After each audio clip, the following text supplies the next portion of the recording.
The drought came first as a rumor carried on wagon wheels. Dry creek stories from farther north, cattle coughing like old men, and dust so fine it seemed to climb into a person's bones. Then it arrived in earnest, a quiet, relentless taking. By the time the sky learned the color of ash, the ranch country around Rusk and Brantley had stopped sounding like life. Mae Lark rode into Owen Rusk's district with the mail wagon's stink of tar and damp paper clinging to her skirts. She had been on the trail 2 days longer than the schedule promised, and the heat had turned every creak of her conveyance into a complaint. Her mount, a tired sorrel mare with a swelling eye clouded by the fly season, picked its way through wagon ruts that had become shallow trenches. The land looked stripped even of its hopes. Wind-scraped fence posts, grass gone to brittle straw, and a horizon the color of old tin. Mae carried no trunk worth speaking of. She had a carpet bag with a few dresses, a sewing kit wrapped in oilcloth, and a small parcel tied with twine. Inside it lay the marriage papers, her last safe weight in the world. She had not come to the West for romance. Folks said the frontier gave you what the East would not, as though hunger and dust were virtues. Mae knew better. She had come because a woman without protection got swallowed by men with plans. The plan in her pocket had been drawn up by ink and urgency. Her former guardian had spoken of it in careful phrases. A man's name on paper, a place to sleep, a claim no court would ignore. Convenience, he said. Survival. Now the ranch gate appeared at the crest of a low rise. 2 sagging posts and a length of chain, as if the land itself had forgotten how to make a proper welcome. Owen Rusk's headquarters were set back from the worst of the dry wind. Even from a distance, the house looked burdened. Weathered boards, porch slats warped by years of sun, and a lean-to built out of necessity rather than pride. Mae dismounted slowly, feeling the stiffness in her knees from the trail. The air smelled of cattle sweat and old smoke. Somewhere beyond the house, a cow lowed once, an echo too thin to be real. Owen Rusk met her at the gate. He was not the picture painted in parlor stories. His hat brim was cracked, his coat had been mended more times than Mae could count, and his face carried a stillness that didn't come from gentleness.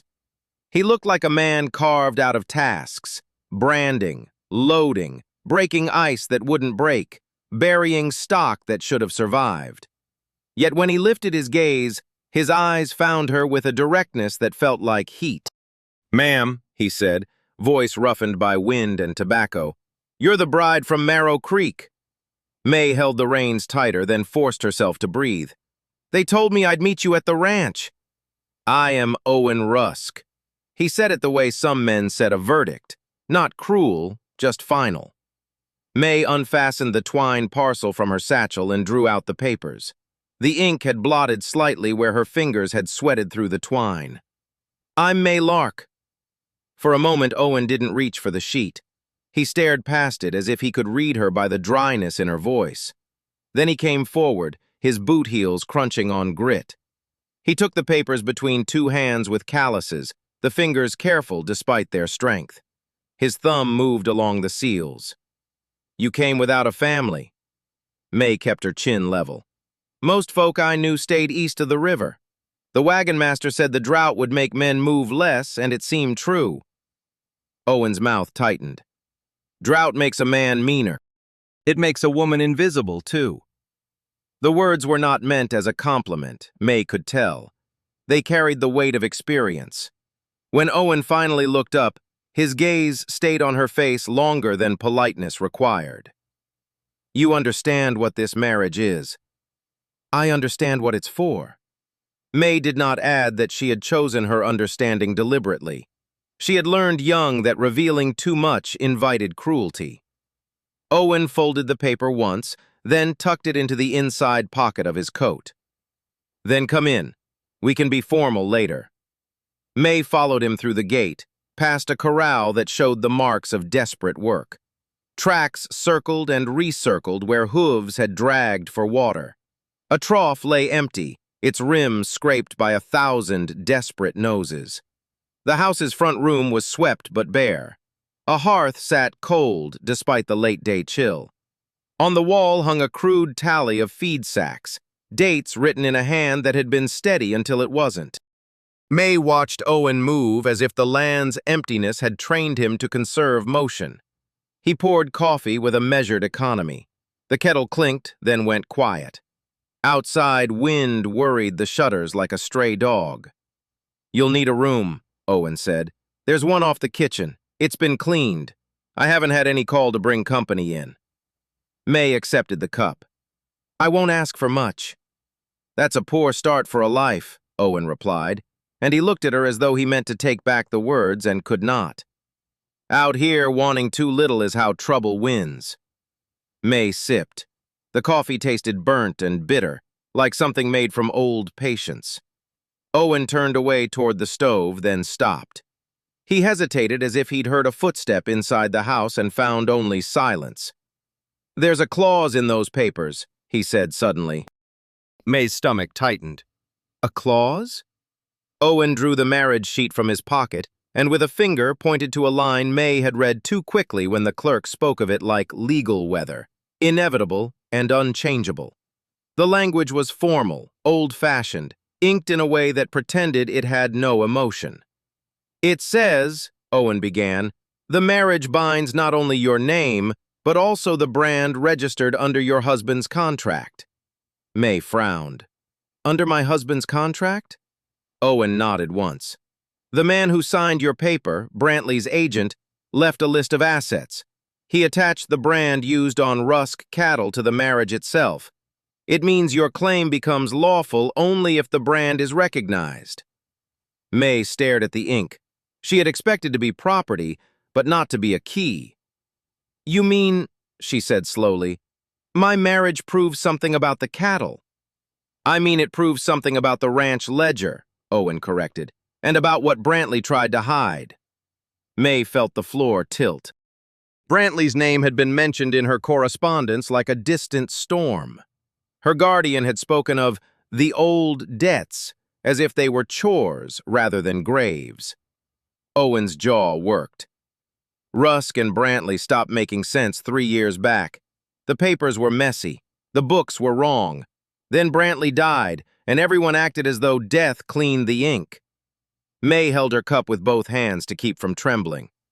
"So why would you marry me for a ledger?" Owen's gaze held hers. In it was something that might have been anger, or might have been fear disguised as practicality. "Because I'm the one who can't afford to wait. If the drought breaks the herd, I lose everything. But I also can't go to the courthouse with no wife's testimony.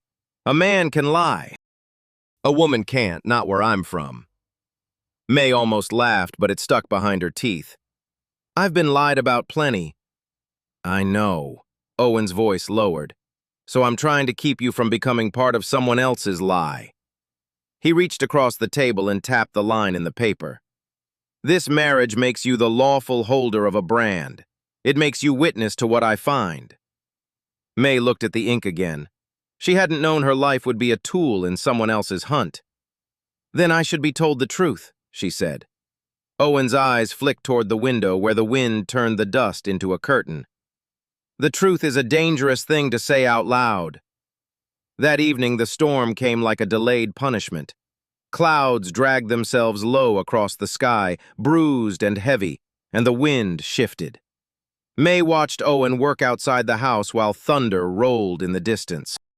He checked water barrels with a man's grim hope, then returned with his boots spattered from mud that should not have existed. Mae had been taught to keep her thoughts quiet, to let men speak and women obey. But drought had taught her to be stubborn. When Owen came in, rain followed him in sheets. He shook his hat and stared at the table as if it had offended him.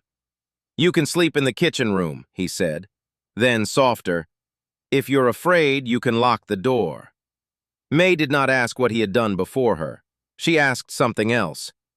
"Why does a brand need a bride?" Owen sat at the edge of a chair and his shoulders sagged for a heartbeat. "Because in these parts," he said, "law is made of paper and fire. Men can burn a mark. Women can be made to carry it. Mae swallowed. The taste of coffee still clung to her tongue. Did Brantley burn a mark? Owen's silence answered. A lightning flash lit the room, turning the harsh lines of furniture into shadows cut by gold. In that light, Mae saw the burn mark near Owen's wrist, small, old, and oddly placed, as if it had been made quickly. Owen noticed her gaze. He covered the mark with his hand, but it was too late. The scar had already been seen. Mae's mind connected it to the paper, the brand, the claws. Her heart began to race in a way she didn't want. The next morning, the storm had left behind a thin, hopeful dampness. Rain had licked the dust into mud, and for a day the world smelled briefly alive. Cattle shifted in the corral with renewed strength, then coughed again when the wet air turned stale. Owen saddled and rode out with Mae trailing behind at a distance. He moved with the focus of a man tracking a ghost. The wind pressed at their coats. The fields, if they could be called fields, looked like dried riverbanks. He led Mae to the south draw where the old branding iron hung on a post beneath a lean roof. The iron itself was blackened, its letters partly worn by time. Mae approached slowly, fingers hovering in instinctive respect. "That's Rusk's mark," she said. "It is," Owen replied. Mae turned the iron slightly. A second mark lay beneath the first, subtle but deliberate. An earlier brand burned over. She looked at Owen. It was changed. Owen nodded once. Brantley was afraid. He changed brands when he moved stock around. He used paperwork the way a man uses a shovel, digging in one place while claiming the land is untouched. Mae stared at the altered iron. "And the clause in my papers makes my name the lawful witness to the brand." "Exactly," Owen said. His voice sounded tired, like wind after hours of screaming. "They can't deny what you see, and if they deny it, a court might believe a woman. Not because it's right, because it's useful." Mae's anger rose quick and hot. "So I'm useful?" Owen's eyes sharpened. "You're alive. That's the only part anyone pays for. I'm trying to keep you from being harmed for the sake of my argument." Mae's throat tightened. "Then why did you agree to the marriage at all?" Owen looked away, staring at the line where the draw faded into dust. "Because I thought I could protect you. Because I thought Brantley's agent would provide clean paper. Because I thought—" He stopped. The rest of the confession hung unsaid, heavy as wet cloth. Mae heard it anyway. He had thought he could make the world simpler with contracts. Life did not honor contracts. That day became the first true test of their marriage. Owen told Mae little and expected her to understand more than she could. She followed him to the storeroom where he kept ledger books behind a latch. The pages were stained with grease and sweat, and the handwriting slanted, as if the writer had always been fighting against his own haste. Owen drew out a bundle of letters from a tin case. Their edges were curled like dried leaves. Mae watched his hands as he unfolded one sheet. "These came with the papers," he said, "or rather they were supposed to. Brantley's agent told me they'd been delivered, but he never did." Mae leaned closer. "Who wrote them?" Owen's voice lowered. "Not Brantley, not his agent." He stared at the letter as though it could bite. "It's signed with my name." Mae's blood went cold. "Your name?" Owen nodded. His thumb traced the ink on the page without touching the letters fully, as if reading could scar him again. The letter described a man, Owen Rusk, who had left his ranch to serve as acting marshal during a dispute with Brantley. The letter promised the return of a shipment, cattle, salt, and legal documents. It also mentioned a woman named Delphine whose testimony would be necessary. It promised she had the brand registry. Mae lifted her eyes to Owen. "Delphine?" Owen's face tightened at the sound like a rope being pulled. "She was my sister." Mae's stomach twisted. "Then why are you getting letters from her now?" Owen did not answer at once. Rain had briefly dampened the air, but the dust had returned by afternoon. Each gust smelled faintly of wet leather and old grief. Finally, Owen said, Because Delphine isn't dead. Mae blinked. But you said... I said what folks said, Owen corrected. I believed it, because believing is easier than hunting. Then the letters came with another date, a date after her supposed burial. Mae's fingers curled around the edge of the ledger book. So someone lied about her. Owen's gaze snapped to Mae's face. And that someone used a marriage contract to keep me from looking too hard.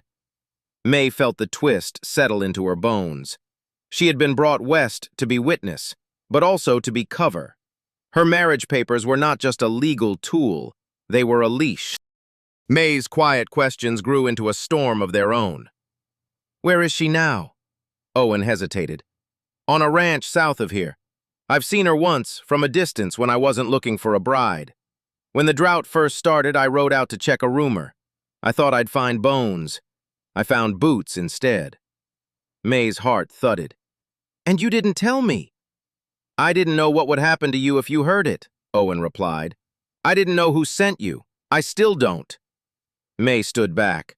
The room felt smaller with every word. The agent told me it was a simple marriage, she said. He said it was to keep your claim strong. He said you'd be kind. Owen's expression sharpened. The agent lied about that too. Mae flinched. You think I know more than I do? Owen leaned forward. Mae, I saw the agent hand you the contract. His voice roughened. I watched your eyes when he spoke. You didn't look like a woman tricked in a hurry. You looked like a woman who'd practiced the right fear. Mae stared at him, feeling exposed. She had been trained by survival. She had learned to fear properly. What if I helped him? Mae asked, and the question surprised her. It came out with less pride than honesty. Owen stared, then shook his head once. No. If you helped, you'd be wearing the wrong smile now. Mae did not know whether to be comforted or angered. In the evenings, the ranch fell quiet except for the wind's insistence. Mae and Owen sat close enough to share warmth, far enough to keep distance polite.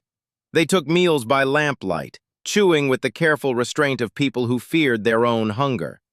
Sometimes they talked about practical things, feed schedules, the state of fences, where to find salt.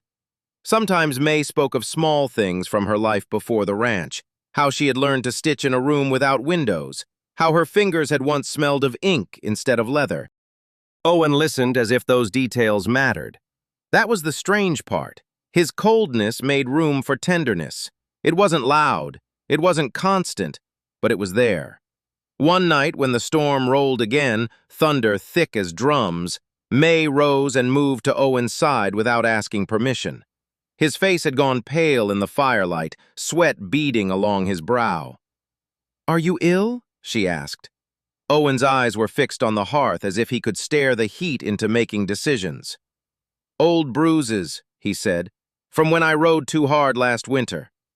Mae looked at his hands. They trembled slightly, not from weakness but from something deeper, fear, perhaps, or the habit of hiding pain. She fetched a small cloth and wet it in water from a bucket. Owen watched her as she approached. Mae did not speak romance into him. She worked. She pressed cool cloth to the side of his neck where his pulse beat too fast. Then she wrapped the bandage she'd made from spare linen. Owen exhaled. His shoulders loosened. When Mae finished, she sat back on the floor. The firelight warmed her cheeks. Owen turned his head, meeting her eyes. You shouldn't do that.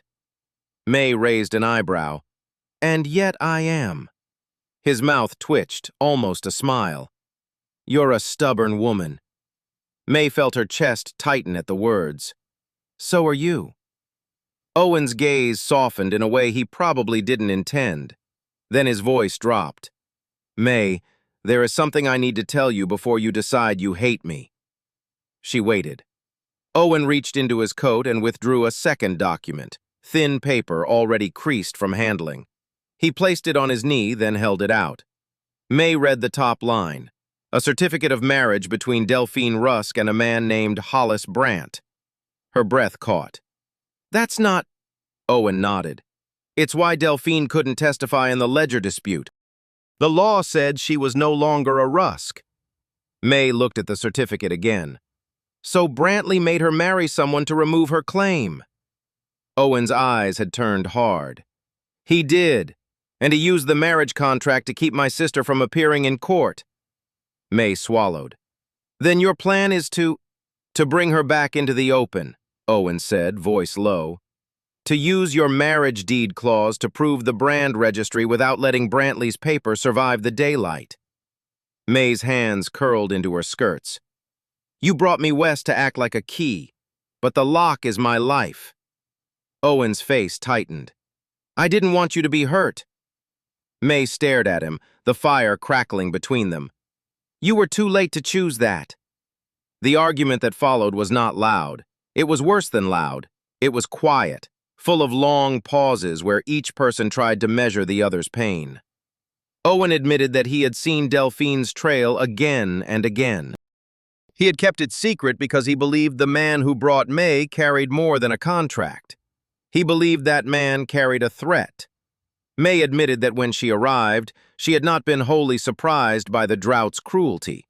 She had been warned in a letter sealed with wax. Owen's gaze sharpened. A letter? Mae nodded slowly. It came months before I rode. It said, if you come to Owen Rusk's ranch, you must keep your deeds safe. It said you would try to make the marriage mean something. It said your love would be tested. Owen leaned forward. Who wrote that? Mae hesitated. Then she reached into her satchel and withdrew a smaller parcel, the one she'd kept tied with twine. She untied it and pulled out an envelope browned by time. The seal bore an emblem, a rook carved in iron. Owen stared. That's a mark. Mae nodded. From the men in town who call themselves the Rook Brothers. Owen's face turned grim. Brantley's enforcers, he said. They don't just steal cattle. They steal people. Mae's throat tightened. The letter warned me you were not the whole of the trap. Owen looked away. It was supposed to be simple. It was never simple. In that moment, Mae realized the twist she had not understood. Her marriage of convenience was not only Owen's defense, it was also the Rook brothers' bait. They meant to bring a lawful witness to a stage of violence. If Mae had been frightened into running, the clause would fail. If Owen had refused the marriage, Brantley's papers would stand. Either way, the Rooks would control the story. So Mae did what women in stories rarely do. She decided to complicate their plot. Over the next days, Mae watched. She listened to the ranch hands when they passed by the kitchen door. She noticed which men avoided her gaze and which ones watched her too closely. She learned that the drought had made everyone desperate, and desperation made men careless. One afternoon, when Owen rode to check a fence line with a borrowed lantern, Mae found the tin case locked behind the ledger shelf. Owen's key was not on his belt. Mae should not have opened it. She knew that. But she also knew hunger did not care about propriety. She pried the latch with a sewing awl and lifted the lid. Inside lay a single object wrapped in oiled cloth, a smaller branding iron, not identical to Owen's mark. Its letters were sharper, less worn, and beneath it sat a slip of paper. Mae unwrapped the iron and read the note. The handwriting was Owen's. On the paper, he had written a confession disguised as instructions. It said that when Brantley first started moving cattle, Owen had tried to stop him. Brantley offered a bargain. Protect Owen's sister if Owen would keep quiet. Owen did it because he believed sister life was worth any legal sin. The paper continued. Owen had placed the Rook brothers' brand in Delphine's name through a forged certificate. That certificate had been the marriage deed that made Delphine legally removable. Mae's stomach clenched. Her mind raced through what she had learned. The certificate, the clause, her own papers. The final lines were the hardest. Owen had arranged Mae's marriage because she was the one person Brantley's agent couldn't fully buy. She wasn't from a respectable enough family for the Rooks to threaten easily. She could survive what others would break. Mae stared at Owen's handwriting until the room blurred. Then the realization sharpened. Owen had not been only a victim. He had been part of the trap, trying to save his sister by using another woman's life. When Owen returned, Mae stood by the hearth with the note hidden behind her back. Owen's face tightened as if he could feel the shape of her anger. "Mae," he said, and her name sounded different when he spoke it, less certain, more careful. Mae took a slow breath. "Did you arrange the marriage because you wanted me safe? Or because you wanted your hands clean?" Owen's expression flickered. "I never wanted your hands dirty." Mae stepped closer. "You used me. Even if you did it to save your sister, you used me." Owen's shoulders sagged. "Yes." Mae waited for him to justify himself. He didn't. Instead, Owen reached into his pocket and withdrew the true twist, the document she had not yet seen. It was the deed clause extracted from her marriage contract, but rewritten with a different brand registry. In it, Mae's name was bound not to the Rusk mark Owen claimed, Owen's visible brand, but to the altered mark hidden under it. "You weren't supposed to know," Owen said quietly. "That brand is Delphine's. It was hers before Brantley tried to change it." Mae's breath caught. "You hid her mark in your own branding iron." Owen nodded once. "I did. I hid it because I couldn't trust the Rook brothers. I couldn't trust Brantley's paperwork. I thought if I kept it buried, I could bring it out when the time was right." Mae's eyes stung. She realized she had been given a purpose and a responsibility at the same time. She hadn't been brought to be loved. She had been brought to be proof. "Then why show me now?" Mae asked. Owen looked at her with raw honesty. "Because the drought is breaking. Brantley's men are coming for your deed. If they get it, they'll finalize the brand registry in their favor. They'll turn you into a widow in name only, and your testimony will vanish into a court that won't listen." Mae's mind raced. "They're coming today?" Owen nodded. "Soon." The wind outside sharpened. The air smelled faintly of smoke from a distant camp. Mae's body went cold, but her fear did not stop her. She moved with a quiet determination. She gathered the papers, not just her marriage deed, but the supporting correspondence she kept folded in oilcloth. She stuffed them into her sewing kit and strapped it against her waist. Then she took the smallest pistol she'd been shown how to hold, the one Owen had kept in a drawer for emergencies and never for show. She checked the chamber with steady fingers. Owen watched her, and his eyes changed. Something softened. Something steadied. "Mae," he said, voice strained. "Don't." "Don't what?" Mae asked. "Don't become the sort of woman men blame when they need an excuse for their cruelty." Mae's mouth tightened. "Men already blame. At least let them blame someone who fights back." When the first riders appeared, dust rose behind them like a curtain being pulled.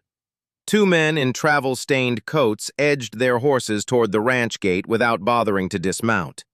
Their hats had wide brims, and their eyes looked too calm for a world that had gone empty. The one in front tipped his hat. "Owen Rusk," he called. "You've done well keeping quiet, but quiet doesn't feed cattle." Owen stepped forward, standing between Mae and the gate. "Rook brothers don't come alone." The man smiled without humor. "Not today. We're here for Mae's papers." Mae's throat tightened. She did not step behind Owen this time. She stepped beside him, her hand on the strap of her sewing kit. "Mine?" she asked. The rider's gaze slid to her face. "For your own safety, ma'am."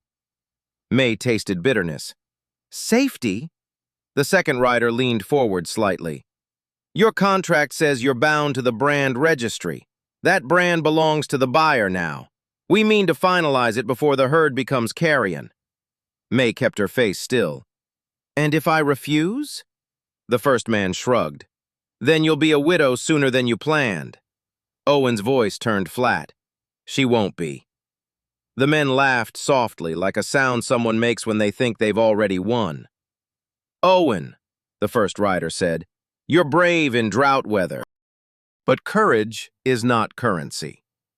Mae realized then that Owen's earlier attempt to protect her had been, in part, a way to keep her from becoming evidence too early. The Rooks wanted her confused, frightened, alone. So Mae made herself visible. She lifted her chin. "You can take my papers," she said, "but you can't take my witness." The second rider blinked. "Your witness?" Mae reached into her sewing kit and pulled out the letter with the rook seal, the one she'd kept as proof that she was not merely ignorant. Then she pulled out Owen's earlier correspondence, one she'd stolen when he wasn't looking, a letter tucked into the ledger case that described Delphine's location. The riders stared as the truth became a thing they couldn't swallow. Owen's eyes widened slightly. He had not expected Mae to carry the evidence. Mae looked at him. She didn't soften her voice. "You hid truth behind paperwork. I'm tired of hiding." The first rider's smile faltered. "You opened that case." Mae lifted the small pistol, keeping it steady at her side, barrel down. "I opened what you assumed was locked." The storm of decisions hit all at once. The first rider jerked his hand toward his own saddle holster. Owen moved faster. He grabbed Mae's wrist, not hard enough to hurt, but hard enough to stop her aim. "Don't," he said again, but now it carried urgency and love tangled together. Mae heard what he feared, not bullets, but consequence. Mae's eyes met his. In the same breath, she realized she had been wrong about him in one particular way. Owen had used her, yes, but not because she was disposable. He had used her because he believed she might survive the fire. And she had. Owen shouted at the men, voice booming across the yard. "You'll not take her papers!" The second rider spurred his horse forward. Hooves churned mud. Owen swung himself between the rider and Mae with a fencing man's instinct. The encounter became chaos. Guns drawn, shots cracking in the open air. Mae did not fire at first. She watched, heart pounding, as Owen wrestled to keep the men from reaching her. When the first rider's bullet tore through a fence rail, splinters flew like angry birds. Mae flinched, then steadied. She remembered her own survival, fear as practice. Mae fired once, aimed not to kill but to stop. The shot struck the second rider's saddle strap, severing it. The man jerked in pain and lost control just enough for Owen to shove him sideways off balance. The second rider crashed into the mud and cussed, face twisting in fury. The first rider, now rattled, tried to fall back behind his horse. "You're making a mistake, Owen," he shouted. Owen's voice rang like iron. "You made a mistake when you thought Mae would be quiet." He grabbed Mae's hands and pulled them together, placing her palm on the papers. "Take these," he said urgently. "Run to Delphine's place. She's where the letter says she is." Mae shook her head. "No, we do this together." Owen's eyes flared. Anger, fear, longing. "If you stay, they'll—" Mae cut him off. "If you send me away, you keep trying to be the hero who controls the story. I'm your wife. I will not be a footnote." He stared at her for a heartbeat too long, and in that pause, Mae saw the exact shape of his affection. Not soft, not pretty, but real. Then Owen nodded once. "All right." He grabbed a horse and swung Mae onto its saddle behind him. The horse bucked at the sudden weight shift, but Owen steadied it with a practiced hand. Mae's breath steamed faintly in the wind. They rode through the rain's leftover dampness, the world smearing into a gray blur of dust and storm. The ranch behind them was no longer quiet. Shots cracked again, and then a shout. Mae clung to Owen's coat and felt the pulse of fear in his back. "Mae," Owen said, leaning slightly so his voice reached her ear. "I need you to promise something." "What?" Mae asked. "Don't let the Rook brothers tell you you're only paper." Mae's throat tightened. "They already tried." Owen's voice softened. "Then let your deeds be more than paper, too." The rodeo of fear ended at a broken fence line where the land sloped toward a clump of scrub mesquite. There, half hidden by brush, stood a cabin that looked more like a lean-to from the distance. Smoke rose from a chimney with stubborn insistence. Owen dismounted and hauled Mae down gently. Mae's legs shook from the ride, but her grip stayed firm on the papers. A woman opened the door.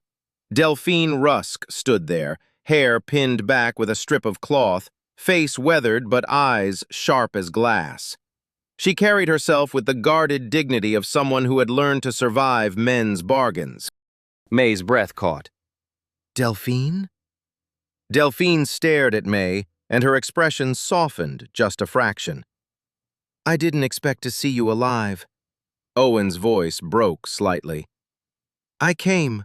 Delphine stepped outside, bringing a lantern into the dim light. She looked at Owen's wrist and the hidden burn mark.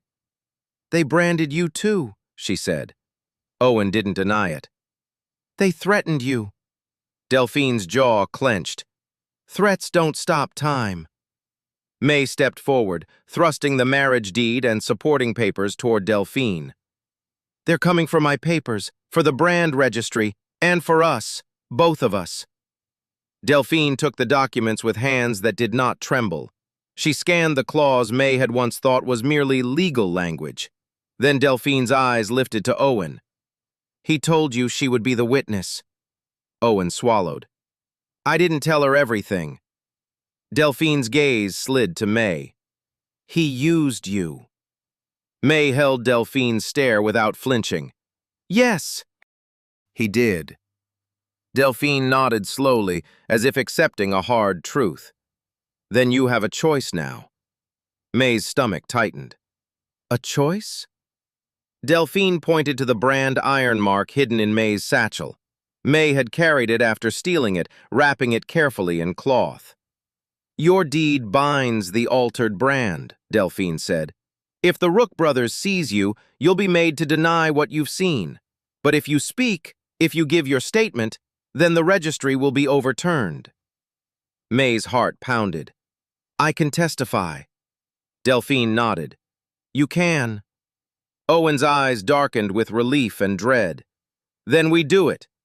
Shots echoed in the distance, closer now, the sound of pursuit. Owen pulled Mae to him, steadying her against the terror that rose like bile. "Mae," he said, "I'm sorry." Mae looked up at him through the lantern's glow. The storm made his face seem carved and haunted. "For what?" she asked. "For believing I could manage a fire without burning you," Owen replied. Mae's eyes stung. "You did burn me." Owen flinched. "I know." Mae placed her hand against his chest, feeling the hard beat of his heart beneath worn wool. "Then don't ask me to be forgiving just because you're finally brave." His gaze held hers. "I'm not asking forgiveness. I'm asking—" Mae waited. "Owning what I did," Owen finished, "and choosing you anyway." Mae's breath caught at the simplicity of it, not a plea, not a promise made to soothe, a choice made in the open. Mae nodded once, slow. "Then choose." Owen stepped toward Delphine. "Help me bring them in front of the law," he said. Delphine's mouth tightened with determination. "The law is hungry," she replied, "but we can feed it truth." The cabin door flung open again as men appeared, Rook brothers riders, dust-coated and armed. They moved like they expected to find prey, but the lantern glow made Mae's evidence visible and Delphine's certainty harder to ignore. The first rider aimed his pistol at Delphine. "Where's the girl's contract?" Mae's voice came out clear despite the shaking in her hands. "In your future, buried with your lies." Delphine held the documents up where everyone could see the seals. Then she turned, revealing a brand scabbed into her own skin, the altered mark hidden under Rusk's iron. The evidence was not just paper, it was flesh. The rider's confidence faltered. It's mine," Delphine said, "and it's why my testimony was stolen. Brantley forged a marriage certificate to erase me from the record." Owen stepped forward, voice steady now that the truth was in the air like gun smoke. "I have been carrying the wrong burden too long. The drought doesn't forgive sin, it just makes it visible." The men tried to respond with threats, but threats are thin when witnesses stand together. Mae held her marriage deed in one hand and the small pistol in the other. She didn't point it at anyone now. She used it like a tool of authority, a frontier symbol of her refusal to be silenced. When the standoff tightened, a distant sound rose, hooves and voices from the direction of town. Someone had heard the shots. Someone had decided the truth was worth the ride. The Rook brothers recognized the approaching law and began to retreat, cursing and spitting promises that belonged to men who thought drought had made them gods. Owen watched them go, shoulders finally loosening as the air emptied of violence. Mae's knees gave slightly. She steadied herself against the cabin wall. Delphine approached Mae slowly, as if approaching a wounded animal and respecting it enough to avoid sudden movements. "You're stronger than I expected." Mae swallowed. "I'm not sure about strong. I'm mostly just tired of being used." Delphine nodded. "That's the start of wisdom." Later, after the first reports reached the nearest settlement, Owen and Mae found a moment under a patch of sky where the storm had cleared. The air smelled clean in a way it hadn't for weeks. Wind moved over the plain, carrying rain's memory. A deputy came out with forms and witnesses. Delphine testified. Mae spoke with a firmness that surprised even herself. Owen offered what he had hidden, his complicity and his search. The truth was messy. The court did not turn moral in an instant, it turned practical. But practicality saved Mae's future. Her marriage deed clause, once a trap, became a lever. The brand registry was amended. Brantley's agent was named in the report. The men who had stolen people and cattle were pushed out of their safe circles. Drought still did not end. Cattle still needed water, but the ranch's legal foundation, its claim to survival, returned. In the days after, Owen and Mae worked side by side. They moved hay to shade the animals. They mended fences before storms broke them again. They sat by a fire that needed constant attention, its flames leaning against the night. Mae did not forget Owen used her. Owen did not deny it. Their reconciliation was not a sudden, warm blanket. It was a series of quiet choices. On the evening of the first full rain in months, when the clouds finally decided to pour rather than hover, Mae and Owen sat on the porch steps. Water ran in streams along the boards. The lantern swung gently, its light trembling with each gust. Mae watched the rain hit the yard, turning dust into mud again. It looked briefly like the world had learned a better language. Owen sat beside her, not too close, not too far. "We've been living under false expectations," he said. Mae turned her head. "What expectations?" "That I could keep you safe without letting you see the danger," Owen replied. "That love would come after the paperwork was done." Mae's mouth tightened. "Love came while we were still bleeding." Owen's eyes softened, and his hand found hers, fingers careful and honest. "Then let it keep coming while we rebuild too." Mae did not pull away. She squeezed his hand, feeling the burn scar and calluses beneath the skin, evidence of survival and error. Delphine's presence hovered in the background as kin and neighbor. She had not demanded forgiveness from Owen or Mae. She had demanded truth. Now the ranch sounded different. Not happy, not easy, but alive with purpose. Mae leaned her head against Owen's shoulder. Thunder murmured far away, softer than before. "What will you do about the part you hid?" Mae asked. Owen exhaled, eyes on the rain. "I'll do it the only way I can. I'll tell the truth again and again until I'm no longer the man who hides behind paper." Mae's throat tightened with something like relief. "And me?" Owen looked at her, and for once his gaze was not practical. It was vulnerable. "You'll be my wife the way I should have been all along, not as a witness, as a partner." Mae closed her eyes as rain cooled her face. She remembered the gate, the coffee, the clause that had read her into someone else's plan. She remembered the pistol in her hand, the evidence in the lantern light, Delphine's brand scab turned to proof. She understood the subversion the drought had forced. The frontier did not offer simple romance. It offered hard survival, moral complexity, and love that had to be chosen in daylight. Mae opened her eyes and looked at Owen. Then promise me something. Owen's eyebrows lifted. What? Mae's voice was steady. Promise you'll never ask me to be quiet when the truth is the only thing that can save us. Owen kissed her knuckles once, brief, reverent, as if even that small act was a kind of legal signing. I promise, he said. The rain fell harder, washing the yard and darkening the sky with renewed life. The fire in the hearth snapped and hissed, not out of danger now, but out of the simple fact that they still had wood, still had night, still had each other. In the American West, love did not bloom in a field like a picture. It grew like a stubborn fence line, straight where it could be, repaired where it must, held against wind and drought by people who refused to let paper, or fear, decide their fate.